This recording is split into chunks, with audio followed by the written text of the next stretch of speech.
इसमें आपको जानकारी के लिए आप लोगों को बता दें अभी फ़िलहाल कि वो 3 केसेस हुए हैं और 3 केसेस में पुलिस के द्वारा जो है सो बोल रहे हैं कि अनुसंधान में हमको और पूछताछ की ज़रूरत है।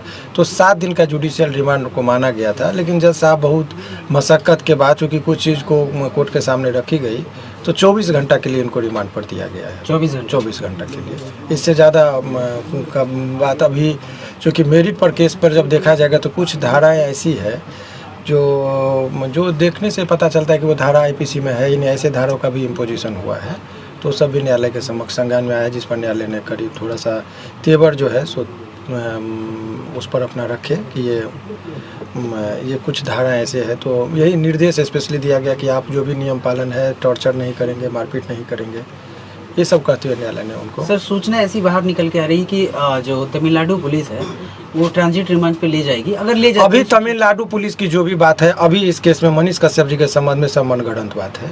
अच्छा, वो बात से कहीं कोई लेना देना नहीं है। अभी सिंपल ये बात समझिए कि ये बिहार पुलिस ने जुडिशियल रिमांड से निकाल के पुलिस रिमांड की बात कही है, तो पुलिस रिमांड इनको 24 घंटा का मिला है। 24 घंटे का। हाँ, यही खबर के दृष्टिकोण से आप लोगों के लिए है। मनीष कश्यप की गलती क्या है सर? अब गलत और सही का निर्णय तो न्यायालय देते हैं, इस पर हम लोग अपराध क्या है सर? अपराध वगैरह के बारे में इन पर जो एलिगेशन है कि इनके द्वारा एलिगेशन यही है कि कुछ ऐसे वीडियो को उन्होंने शेयर किया जिससे ये हुआ, तो यही सब चीज़ है और कोई बात नहीं है। तो उस पर हम लोग का कुछ नहीं, इनका जुडिशियल रिमांड का बात था, वही बात उस पर। जुडिशियल रिमांड मांगते वक्त क्या कुछ कह रही थी यूं, किस बेसिस पे मांग रही थी?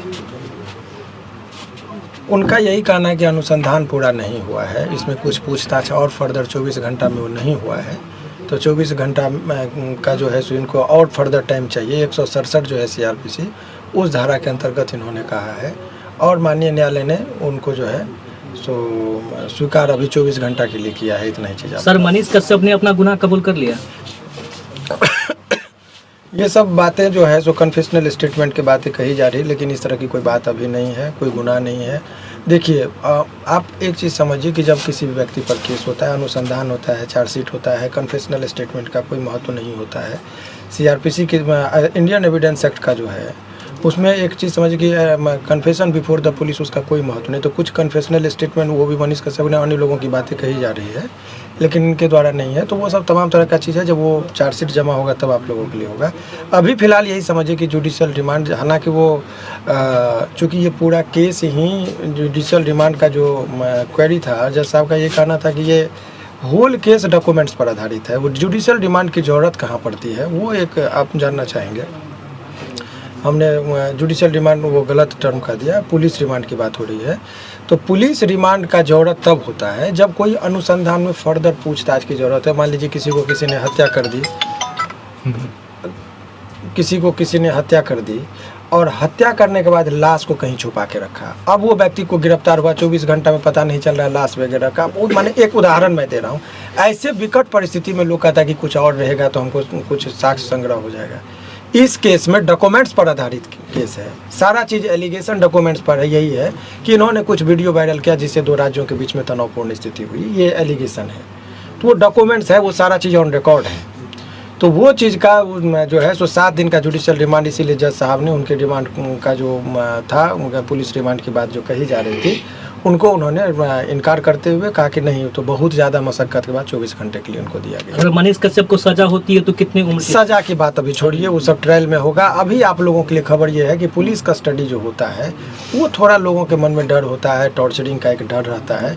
तो उस पर उन्होंने कह दिया है स्पेशली कि इनको ले जाने से पहले भी मेडिकल होगा, कि इनके जख्म कहीं दाग धब्बा कुछ ना हो, और उसके बाद जो है इनको जब अपीयर कराया जाएगा तो भी देखा जाएगा कि इनके शरीर पर कोई दाग नहीं हो और इनको टॉर्चर न किया गया हो। इसका भी न्यायालय ने ख्याल रखा है और ये चीज़ उन्होंने कहा है। सर, एक वकील होने के नाते कितने दिनों में बेल हो जाएंगी मनीष कश्यप? इस सब चीज़ पर मैं अभी कोई टिक्का टिप्पणी नहीं करूँगा, ये उचित भी नहीं है अभी वर्तमान परिस्थिति में करना। अभी न्यायिक प्रक्रिया है, उस पर रहना चाहिए। लेकिन सामान्यतः केस में हर केस में लोगों को बेल जनरली मिल ही जाता है।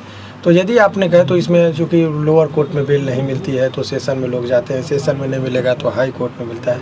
तो हाई कोर्ट तक आते आते उम्मीद की जाती है कि ऐसे प्रकरण में बेल मिल ही जाते हैं सामान्यतः। तो यदि हाई कोर्ट में नंबर में आने में 2.5-3 महीना लगता है तो ऐसे प्रक्रिया में 4-5 महीना का उम्मीद तो 4-5 महीना जो है सो प्रक्रियात्मक जो है सो लग ही जाता है। जो सामान्य अन्य केसों की बात मैं कर रहा हूँ, इस केस की बात नहीं। इस केस में भी यदि वही प्रक्रिया में आए तो होगा। सर दोबारा पुलिस फिर रिमांड पे तो नहीं ले सकती? बार बार रिमांड पर क्यों लिया जा रहा है प्रशासन के द्वारा मनीष कश्यप को? अब उस पर हम जब बयान देंगे तो पॉलिटिकल हो जाएगा, इसीलिए उसके लिए पॉलिटिकल लोग हैं, वो लोग बयान देंगे बेहतर है। वो जो भी चीज़ है आप समझिए, पुलिस कह रही है कि हमारे पास रिक्वायरमेंट है, कानूनी रूप में यही कह रही है, लेकिन वो राजनीतिक रूप क्या है तो वो तो राजनीतिक पार्टी वाले लोग अपना बयान देंगे, आप उन लोगों से बयान लीजिए। मनीष कश्यप पर कौन कौन सा धारा लगा हुआ है?